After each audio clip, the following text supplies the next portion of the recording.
Good afternoon. Welcome on into the afternoon edition of From Day One.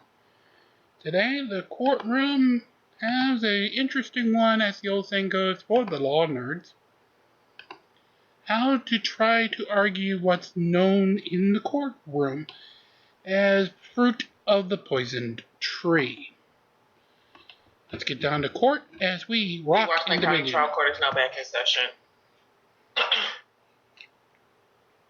The court will call the case of the people of the state of Michigan versus Gina Ganon, case number 21F1 1443.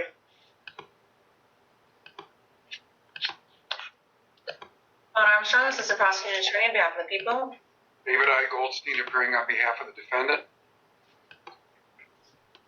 Ms. Ganon, could you please state your name for the record?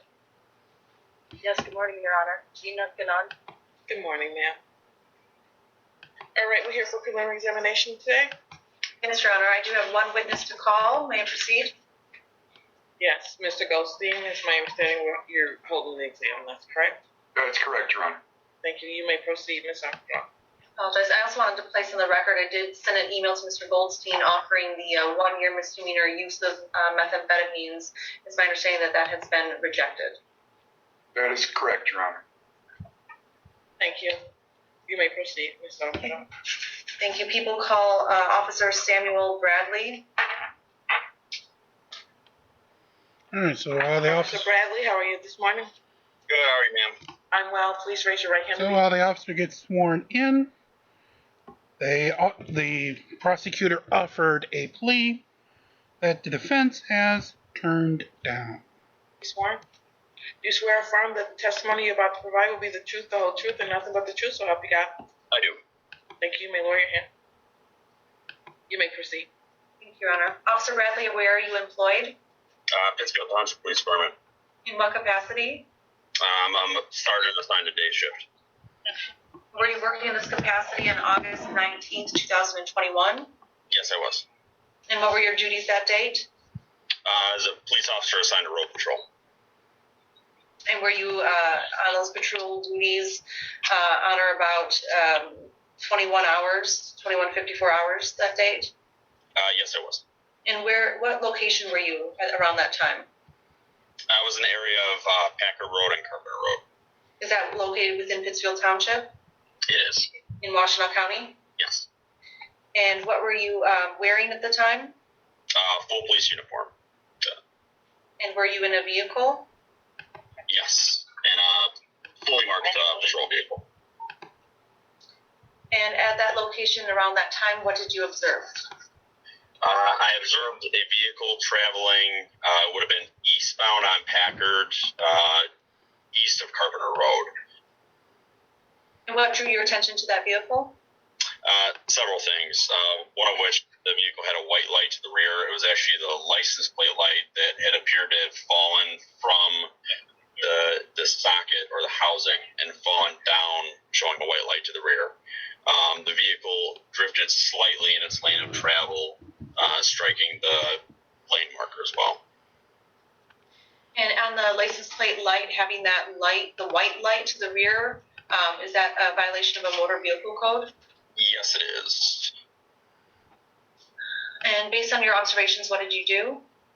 I conducted a traffic stop on Packer Road, just east of Hewitt.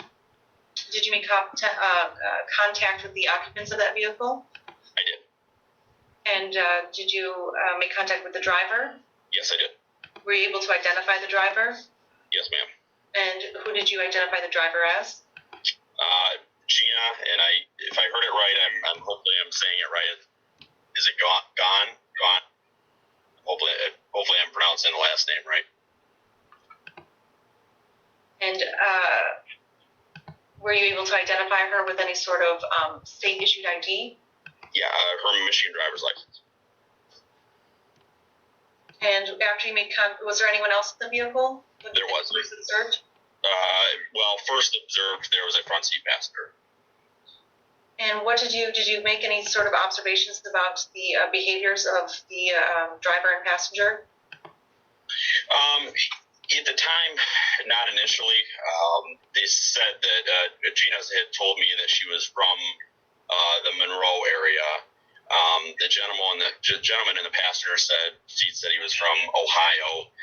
Gina said she was from Monroe, however, was visiting in the area of Ypsilanti. And after that, did you later on observe anything about their behavior that drew your attention? Yes, after I returned to the vehicle, they showed some nervous behaviors. Both of them had been smoking a cigarette, which when I walked back to my patrol vehicle, they were not smoking. I did the computer checks on my car, reapproached the vehicle, and they were now smoking cigarettes, which is sometimes a sign of increased nervousness. At some point, did you ask the occupants to exit the vehicle? Yes, I did. And for what purpose did you do that? Based on some of the increased nervousness I saw with smoking the cigarette, I also have run a Clements or Clear check, which is our report writing system, and I didn't notice initially, but I had recognized Gina. I arrested her in 2017 for possession of methamphetamine at that time. And when you did she consent to get out of the vehicle? I just asked her to step out. And did she step out? Yes, she did. And did you make any further inquiries of her? I did. And what did you ask her? Yep. So at the rear of the vehicle, I asked if there was anything. Your Honor, I'm going to object to any conversation at this point. He indicated that he asked her to step out of the vehicle. He is a police officer in a full uniform, driving a fully marked patrol vehicle. He has stopped the defendant's vehicle. She is now detained. She should have been Mirandized, and there has been no testimony that she was Mirandized. So I'm going to object to anything that she said to the officer. Your Honor, the people would argue that the police officers are allowed to conduct a small investigation, essentially a Terry stop, prior to putting someone under arrest, which would, or a custodial environment, custodial custody with questioning, interrogation, which would require a Miranda. At this point, it's merely a preliminary investigation to determine what's going on based on the signs that he had observed. Your Honor, for Miranda purposes, you don't have to be under arrest. You have to be detained. And it's clear she was detained. She was asked to step out. She didn't open the door and step out of the vehicle. She was asked to step out of the vehicle by the officer, who, by the way, had her driver's license in his possession. So she was detained at that point, Your Honor. I think we have to have more of a foundation that she was detained. I'm not ready to make that determination at this time. I'm going to deny it. If you want to ask some additional foundational questions for voir dire, I'll allow you to do that, Mr. Goldstein, but at this point in time, I will, Your Honor. Thank you. Sergeant Bradley, you took the defendant's driver's license when you first approached the vehicle. Is that correct? That is correct. And you took it back to your vehicle to run it through the system? That is correct. Okay. And did you, at that point, return her license to her? No, I didn't. Okay. So you still had possession. In fact, you left it in your vehicle when you got back out of your vehicle, didn't you? Well, yeah, I didn't give the license back, if that's what you're asking. Yeah, I wasn't giving it back. Okay. And then you came back, and at that point, by the way, she did have a valid license, did she not? She did. And did you find any wants or warrants for the defendant at that point? I did not. Okay, so you're not claiming that you were detaining her based upon a warrant of any kind? Well, she didn't have any warrants, no. Okay. So then you came back to the vehicle and you asked her to step out of the vehicle? That is correct. Okay, she didn't say, gee, I think I'd like to get some fresh air, I'm going to get out of the vehicle, did she? No, I asked her to step out. What would have happened if she had said no and driven off? If she would have driven off? Yes. Well, she would have been charged with either fleeing and eluding or resisting arrest, wouldn't she? She's free to go at that point. She was. Did you tell her that? I didn't, but she's free to go. When you said to her, would you step out of the vehicle, you didn't say you don't have to? You can leave? No, I did not say that. And you're in fully uniformed police officer, right? Yes. And you got your vehicle back there with the lights flashing?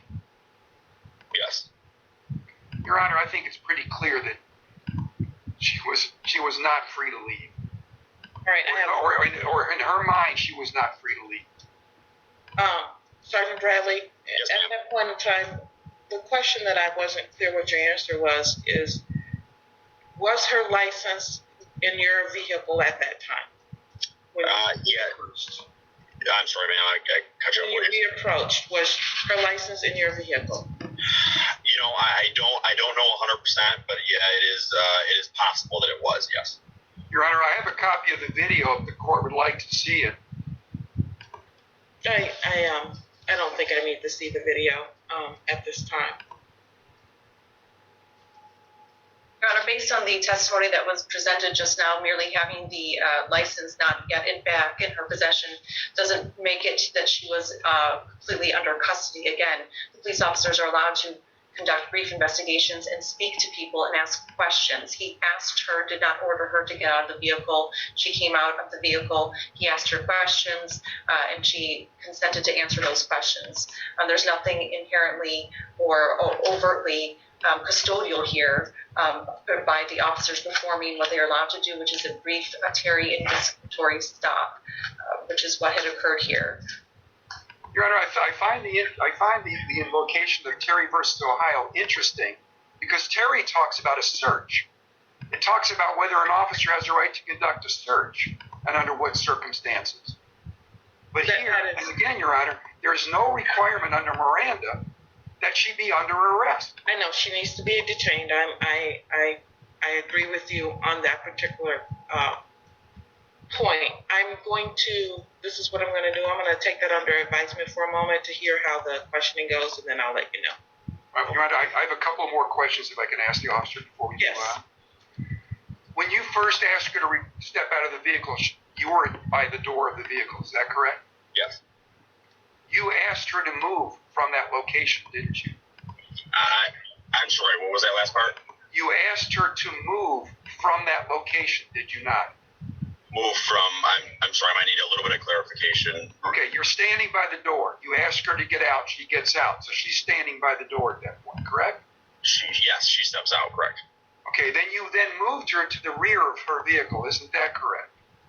Well, I did not place any hands on her or anything like that. I didn't say that. I said, did you move her to the back?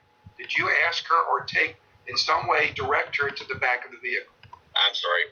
Your Honor, I'm also a supervisor on the road, so they're calling me, so just one second if you don't mind. All right, thank you. No worries. Actually, I'm going to do a little review of the case law while you do that, okay? I am, thank you. Yes, ma'am. Quite interesting. All right, are you back, Sergeant Bradley? Yes, ma'am, I apologize. You may proceed, Mr. Gillespie. Well, Sergeant Bradley, at some point you and Miss Gannon ended up in the rear of her vehicle, isn't that correct? Yes.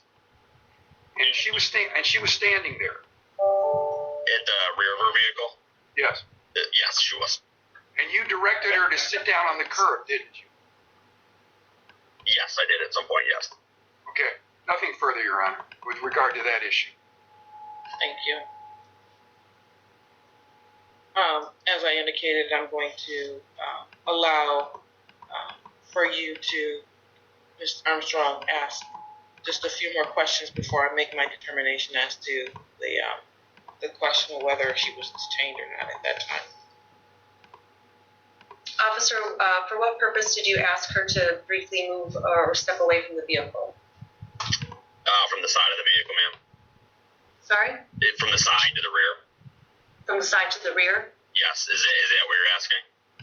Why did you ask her to do that? Yeah, so lane of traffic, we typically remove people from the side of the vehicle to the rear, just so they're not in traffic. And I believe there was a question about asking her to sit on the curb. Is that something that occurred? Yes. And is there a reason that you asked her to sit on the curb? Not in particular, not in that case, no. And would you have returned her license if she did not want to get out of the vehicle and talk to you? Yes, Yes, if she did not want to step out of the vehicle, yes, the license would have been returned. Did she give any sort of indication, either verbal or behavior-wise, that she did not want to get out of the vehicle to speak to you? No, didn't.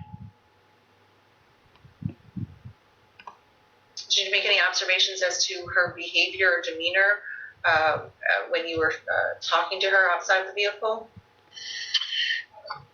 No. After the cigarette, there's nothing else in terms of nervousness. However, initial statements that she had stated to me led me to believe that there was something in the vehicle. Okay. I'm sorry, what led you to believe that there's something in the vehicle? Some of the statements she had made. After you were questioning her? Yes, at the rear of the vehicle, yes.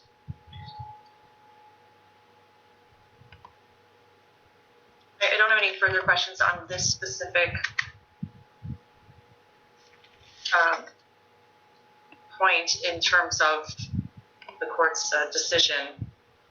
If I can continue to ask questions about her responses to this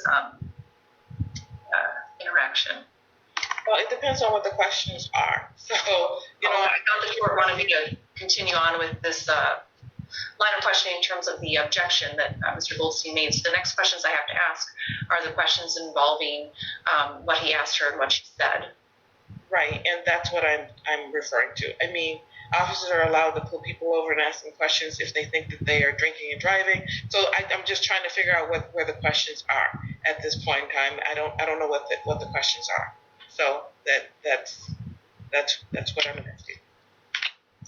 Okay, then I will ask my next question, and we'll see if there's an objection. But when you had contact with the defendant outside of the vehicle, what did you ask her? Just to make it easier, I have a standing objection. I'm not going to object to every question. Thank you. I have a standing objection. Okay. I understand. Ms. Armstrong. So I asked if there was anything illegal in the vehicle, and she stated that she was 90% sure that there was not.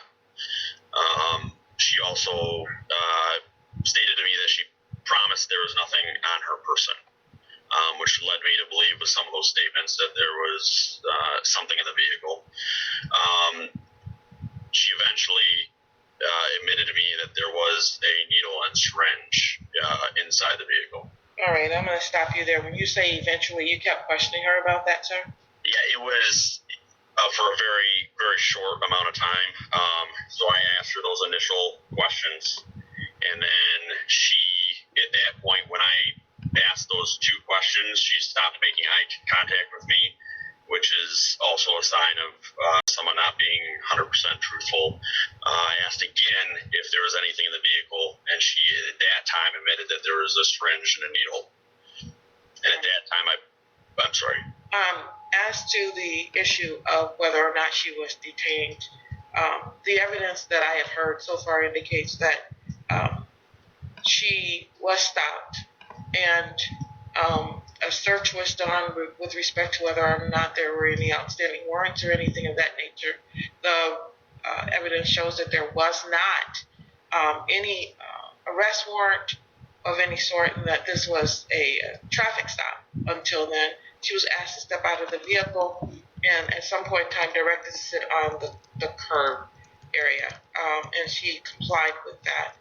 The officer then began to question her, and the questioning does not, in my opinion, lead to anything that has to do with whether or not she's drinking or driving or using drugs and driving. It is more questions as to whether or not she is in possession of any type of drugs, and I do not believe that at that point in time she would have the standard, as I understand it, is that she has to, a reasonable person has to believe that they are able to leave.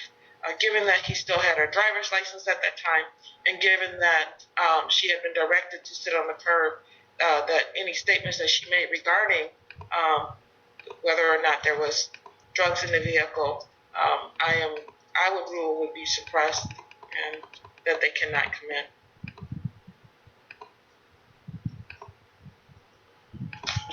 Dum dum dum.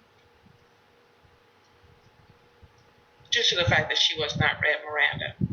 which she could waive if she so chose. But she wasn't given that opportunity. And then may I continue the questioning? You may.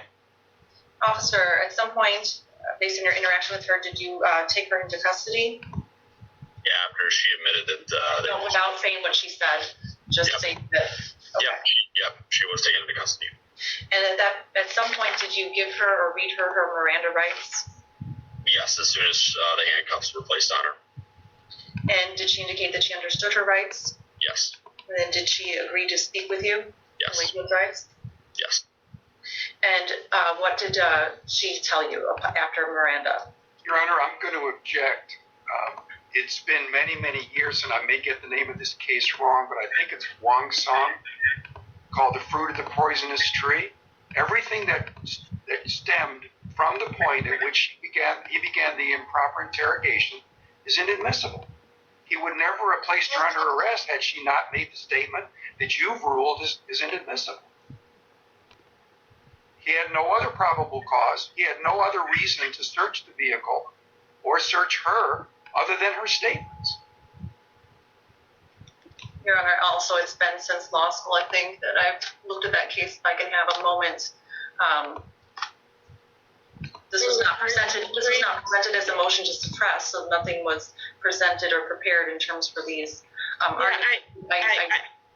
agree with you, Ms. Armstrong, on that, and I think that because I have not looked at the fruit of the poisonous tree argument in a while myself, and so as a result, I think we need to brief that issue before I will make a ruling on that.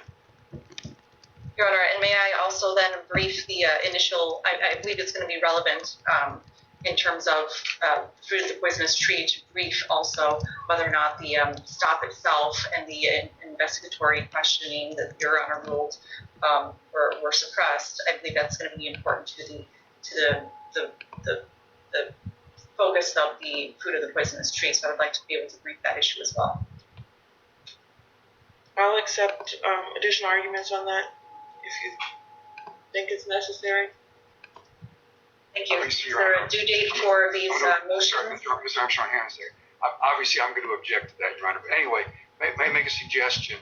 Why don't we go ahead and take the testimony, and then decide later whether you're going to admit it or not. Otherwise, we'd have to have Sergeant come back later. I just think go ahead and take all the testimony. I think that's a good resolution to it. Okay.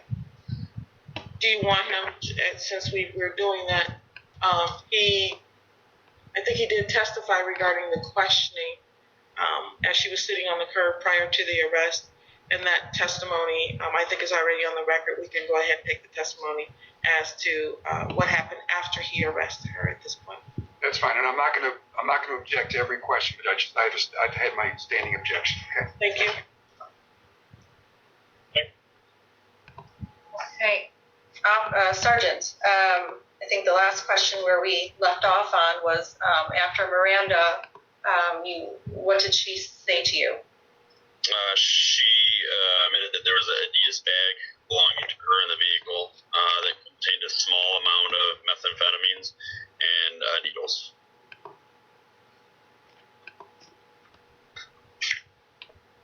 And she said the bag belonged to her? Yes. Did she say anything about the possession of the methamphetamine and or needles? Other than it belonged to her? No. That was, yes.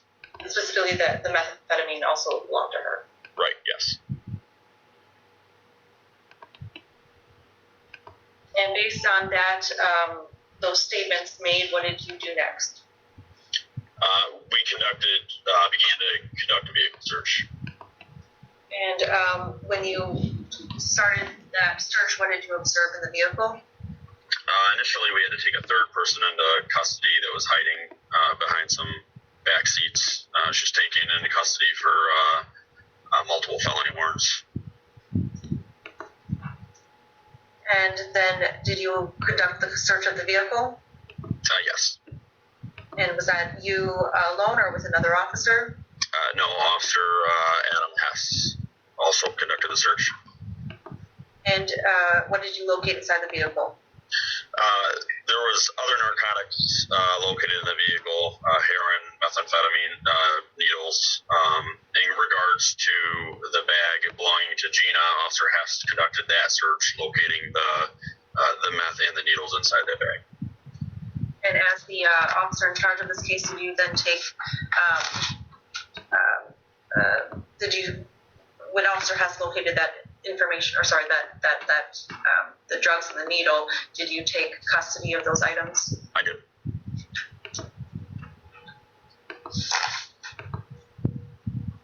And what did you do with the suspected drugs that you found? They were transported to the station, and I actually tested them with the TrueNarc analyzer, and it was confirmed the substance that we suspected to be meth inside the bag was confirmed as such as methamphetamine. And prior to performing this TrueNarc analyzer test, did you do a self-check on the TrueNarc device? Yes, ma'am. Before the actual test and after. And what were the results of the self-checks? They came back clear.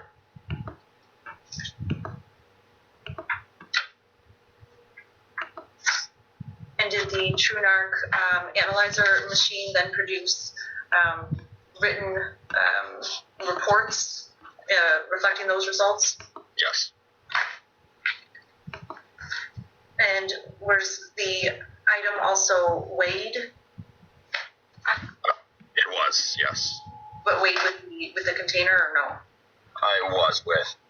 With the container. And was after the test, what did you do with the substance? Secured in our evidence lockers. Rick, I have no further questions. You have no questions, Your Honor. Thank you. All right. How long will the parties need to provide the briefs? Let's see here. While you figure that out, if there are no further questions for Sergeant Bradley, we thank you for your appearance here today. May he be excused. I have no objection, Your Honor. No objection. Sergeant Bradley, you may be excused. Thank you, everybody. Thank you. Do you have any witnesses, Mr. Ghostley? I should have asked. No, Your Honor. Thank you.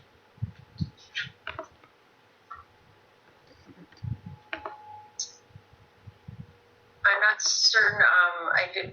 The court wants me to provide a brief first, and then Mr. Goldstein responds, or vice Yes, versa. that is. Yes. Well, Okay.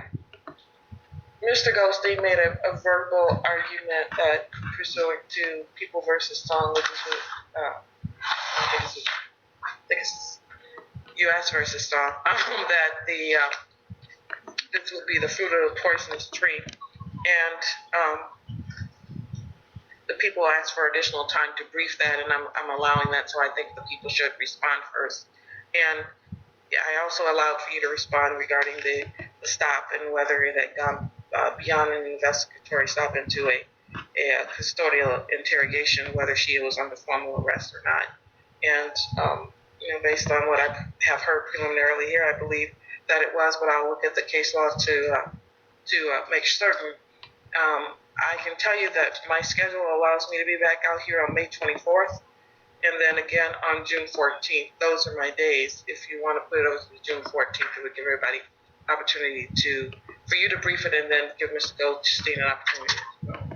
I appreciate that, Your Honor. I do have a fairly large trial starting in about 10 days, so June 14th would work better for me. And why don't we set this for like 11 o'clock? Because, well, there's no testimony to be taken, so we could do this one first in the morning, actually. By that time, I will have reviewed it. We could do it first thing while everybody's getting prepped for the cases that are going to go to exam. So why don't we actually do it at 9? Yeah, I don't know, Judge. Ms. Armstrong doesn't have a lot to do on Tuesdays. 9 o'clock, fine with you, Ms. Armstrong? That works absolutely, Your Honor. That's fine, Your Honor. Thank you. Is there if I know I also myself have 2 jury trials starting on May 16th, so if there could be a due date for my brief to also give Mr. Goldstein sufficient time to respond in the court to look at that. So if we're coming back on the 14th, Mr. Goldstein's maybe could be due by the 7th. That will give the court a week. And then you can have till the 30th of May or 31st of May, whatever that date is. Is that sufficient time? Oh yeah. Okay. Oh, yeah. I mean, I already know what the issue is, so I can start working on it. Okay. That's fine. All right, that is fine with me. So I'll see everyone here on June 14th at 9 a.m. Any issues with respect to bond? No, Your Honor. All right, bond is continued. And if I do happen to find the resolution to that, I will definitely bring it to you. That is quite a little interesting, especially for the old proverbial law nerds out there. Till then, though, that will bring the afternoon session to a close as we march through this adventure. As always, please make sure you do like, share, and subscribe to help us get to that goal. Remember, 50,000 views will let the Nexters Boxy to send us nice red, beautiful packages out, and then we can be able to send them to you who watch and view the show on a daily basis. 1,000 subs will allow us to get in good graces with Google and YouTube to propagate the show around, make it viable, and all that good stuff. Of course, Coinbase, Ibotta get you $10 free for signing up, and then of course, more and more you use it, including the Coinbase Earn, the Ibotta Shopping, and the Gain.gg, whether it be the surveys, videos, app downloads, or whatever you wish to use. And until next time, make sure you do like, share, and subscribe. Be kind to one another, and always, always, always release the Krakens as we march along this afternoon and every afternoon here from day one. Remember, auditors, frauditors, softsits, and Karens coming up in the evening, and part 3 of the God part of the brain with Art Bell back from Dark Matter coming up in our overnight. Until then, well, I ain't gonna keep repeating. Just have a great day. Enjoy your afternoon. Wherever you may be in this hot country, hot world we may be in, just relax and enjoy. And rock in Dominion. Have a great afternoon, everyone.